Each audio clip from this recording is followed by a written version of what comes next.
శ్రీమాత్రే నమ. జయ గురు దత్తాత్రేయ నమ. ఈ వీడియోలో మనం 16వ తారీఖు జనవరి 24 నుండి 31వ తారీఖు జనవరి వరకు జరగబోయే పక్ష ఫలితాలు కర్కాటక రాశి వారికి ఏ విధంగా ఉంటాయి అన్న విషయాన్ని మనం ఈ వీడియోలో పరిశీలిద్దాం. కర్కాటక రాశి వారికి ప్రస్తుతం గురుగ్రహ అనుగ్రహం చాలా అనుకూలంగా ఉంది. విజయస్థానంలో కుజగ్రహ సంచారం, ఈ రెండు గ్రహాలు కూడా జాతకుడికి అత్యంత అనుకూలంగా ఈ పక్షం ప్రారంభం అవడం జరిగింది. అంటే షష్ఠ దశమాధిపతుల పరివర్తన. ఇది ఒక అద్భుతమైనటువంటి ఎక్స్చేంజ్ మాట. అంటే ఉద్యోగపరంగా అభివృద్ధి కలుగుతూ ఉంటుంది. ఉద్యోగంలో ఉన్నటువంటి సమస్యలు తొలుగుతాయి. శత్రువులు మిత్రులుగా మారుతారు. గతంలో మీకు వ్యతిరేకించిన వాళ్ళే మీకు అనుకూలంగా మారి మీ అభివృద్ధికి కారణం అవడం జరుగుతుంటుంది. అంటే 6వ స్థానంలో ఉన్నటువంటి గ్రహాలు శుభగ్రహాలు అయినప్పుడు మనం రాజీ పడవలసి ఉంటుంది. అదే పాపగ్రహాలు అదే స్థానంలో ఉన్నప్పుడు ఖచ్చితంగా అది కోర్టు సమస్య అవనివ్వండి, రుణ సమస్య అవ్వండి, అన్నదమ్ముల సమస్య అవనివ్వండి, 100% జాతకుడికి ఫేవర్గా మారడం జరుగుతుంటుంది. అలాగే అధికారులు, పోలీస్ డిపార్ట్మెంట్ వారు కూడా జాతకుడు సహకరిస్తారు. ఇది క్రీడా రంగంలో ఉన్న వాళ్ళకి, పోలీస్ డిపార్ట్మెంట్లో ఉన్న వాళ్ళకి, కొత్తగా ఉద్యోగం ప్రయత్నం చేస్తున్న వాళ్ళకి అనుకూలమైనటువంటి కాంబినేషను. సో అలాగే బుధుడు కూడా ఈ తృతీయాధిపతిగా ఉన్నటువంటి బుధుడు, అంటే ఒక విధంగా తృతీయ స్థానం మీద కుజుడు యొక్క ప్రభావం ఉంటుంది కాబట్టి బుధుడు కూడా కుజుడులాగే యాక్ట్ చేయడం. మరి బుధుడు ఏ గ్రహంతో కలిస్తే ఆ గ్రహ ప్రభావం ఇవ్వడం జరుగుతుంది. ఆ కారణం వల్ల ఈ కుజుడు బుధుడు కలిసి ఉండడం అన్నది కంప్లీట్గా శత్రువులపై విజయాన్ని, అన్నదమ్ముల మధ్య సఖ్యతని ఖచ్చితంగా తెలియజేస్తుంది. ఎటువంటి సమస్యలున్నా మీకు రాబోయే 15 రోజుల్లో 100% కోర్టు సమస్యలు, రుణ సమస్యలు, ఉద్యోగ సమస్యలు పరిష్కారం అయ్యే అవకాశం ఉంది. ఇక గురువు దశమ స్థానంలో ఉంటూ అటు ధనస్థానాన్ని, అటు శత్రుస్థానాన్ని వీక్షిస్తూ ఉంటాడు. అంటే అర్ధ త్రికోణాన్ని శుభపరుస్తూ ఉన్నాడు. సో ఆ కారణం వల్ల కుటుంబ సంబంధించిన విషయాలు అనుకూలంగా ఉంటాయి. ఆర్థిక సమస్యలు పరిష్కరించబడతాయి. కుటుంబ సభ్యుల మధ్య ఉన్నటువంటి విభేదాలు ఒక కొలిక్కి రావడం జరుగుతూ ఉంటుంది. అలాగే బంధువుల యొక్క విజిటింగ్ మీ ఇంట్లో ఉంటుంది. పండగ వాతావరణం మీ గృహంలో నెలకొని ఉంటుంది. శుభకార్యాలు, శుభవార్తలు వింటారు. శుభ కార్యక్రమాలు ఎక్కువగా పాల్గొంటారు. ఇక 6వ స్థానంలో గురువు చూడటం, అక్కడ కుజగ్రహం, ఇవన్నీ కూడా జాతకుడికి ఉద్యోగంలో ఉన్నటువంటి సమస్యలు తొలగిపోయే అవకాశం ఉంది. ఇక శుక్రగ్రహం 5వ స్థానంలో సంచరిస్తున్నాడు.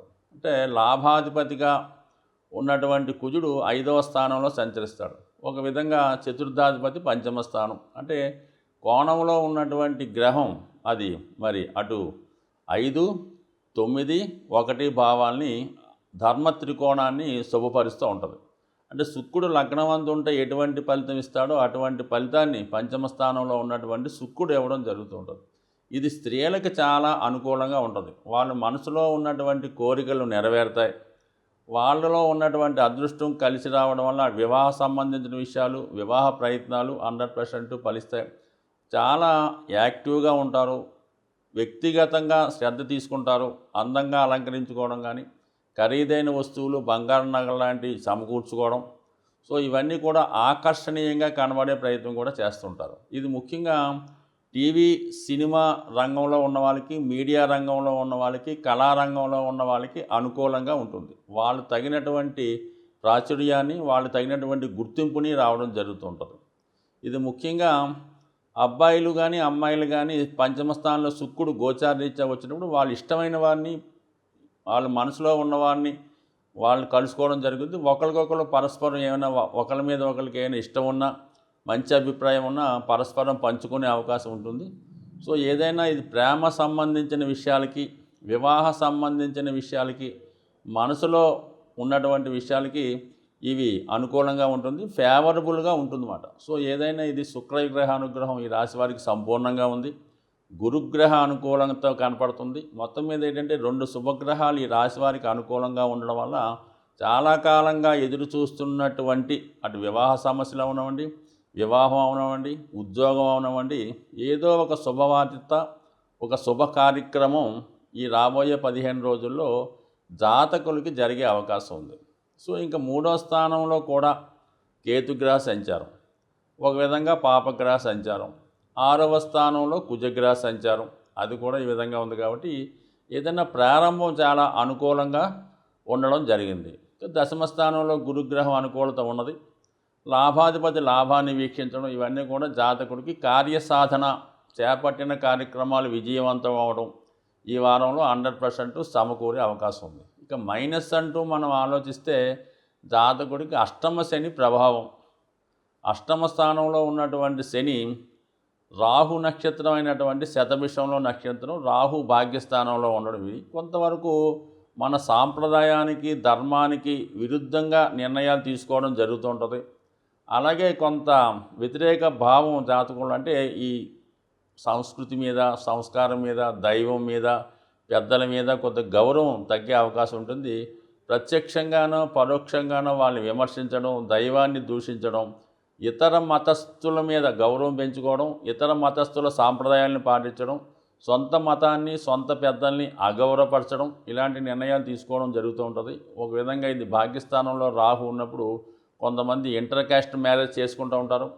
అటువంటి వాటికి ప్రోత్సహిస్తూ ఉంటారు. అంటే మీ కాకపోయినా మీ కుటుంబంలో ఒకరు వ్యతిరేకంగా ఇలాగా ఇంటర్ కాస్ట్ మ్యారేజ్లు, కుల మత వ్యతిరేకంగా వివాహాలు చేసుకోవడం సూచిస్తూ ఉంటుంది.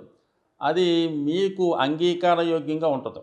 అంటే ఎప్పుడైనా ఒక జాతకంలో గురుచండాల యోగం ఏర్పడినా, రాహు 9వ స్థానంలో ఉన్నవాడు ఇటువంటి అనాచార కార్యక్రమాలకి ప్రోత్సహిస్తుంటాడు. సో ఈ సమయంలో అది ఎక్కువగా జరిగే అవకాశం ఉంది. కాబట్టి సాధ్యమైనంత వరకు అది వారి వారి వ్యక్తిగత అభిప్రాయం అయి ఉండొచ్చు, కానీ ఏదన్నా ఇలాంటి వాటికి ప్రోత్సహించే అవకాశం ఉంటుంది. దానివల్ల విమర్శలు ఎదుర్కొనే అవకాశం ఉంది. సో ఏదైనప్పుడు కూడా మరి జాతకుడు ఈ వారంలో మరి గురువు యొక్క బలం అనుకూలంగా ఉంది, మిగతా గ్రహాల యొక్క అనుకూలత చాలా అనుకూలంగా ఉంది.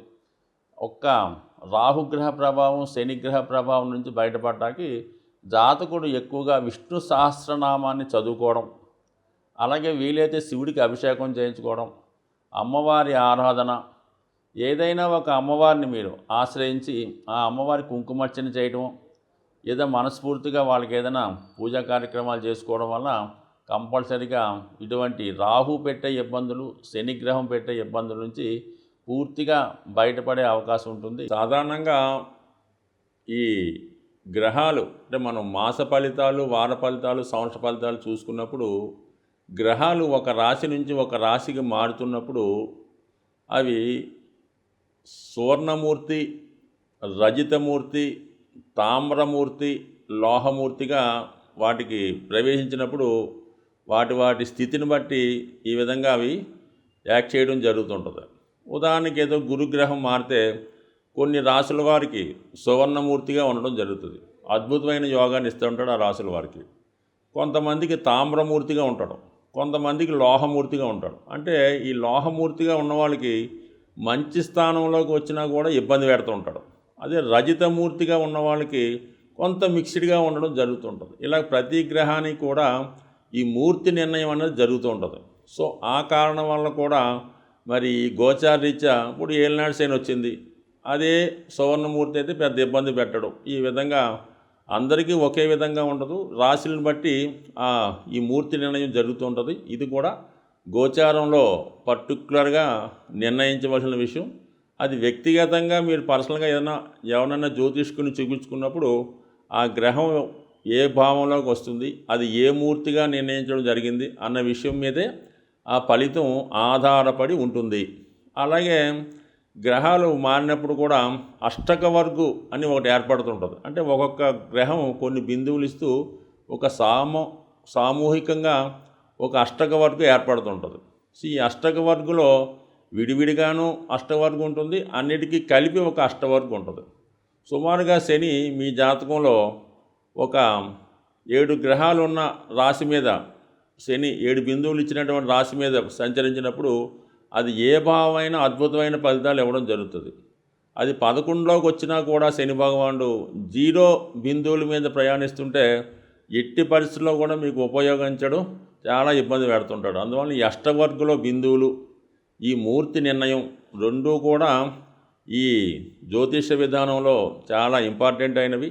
ముఖ్యంగా గోచార సంబంధించిన విషయాల్లో ఈ 2 విషయాలు, అంటే ఒకటి ఈ మూర్తి నిర్ణయం, రెండు ఈ అష్టకవర్గ బిందువులు పూర్తిగా పరిశీలించిన తర్వాత మాత్రమే ఆ గ్రహం ఇచ్చే ఫలితాన్ని నిర్ణయిస్తే ఇంకా అనుకూలమైనటువంటి అక్యురేట్ ఫలితాలు మీరు పొందగలిగే అవకాశం ఉంటుంది. ఇది ఎక్కువగా ఈ ఉత్తరాది రాష్ట్రాల్లోనూ తమిళనాడులో కూడా ఈ సిస్టాన్ని అమలు చేస్తూ ఉంటారు. సో మరి తీరుకున్న వాళ్ళు జ్యోతిష్కులు కూడా పరిశీలించవచ్చు.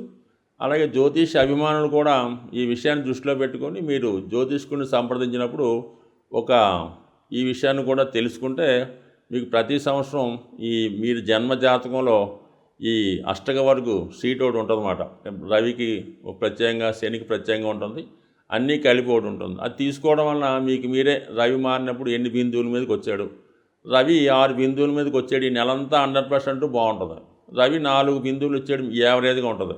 రవి 0 బిందువు మీదకి వచ్చాడు, చాలా దరిద్రంగా ఉంటుంది. సో ఈ విషయాన్ని కూడా మీరు గమనించి నిర్ణయించుకుంటే మీరు ఖచ్చితమైన ఫలితాలు పొందుతారు. జ్యోతిష్యం మీద నమ్మకం కూడా పెరిగే అవకాశం ఉంటుంది. స్వస్తి.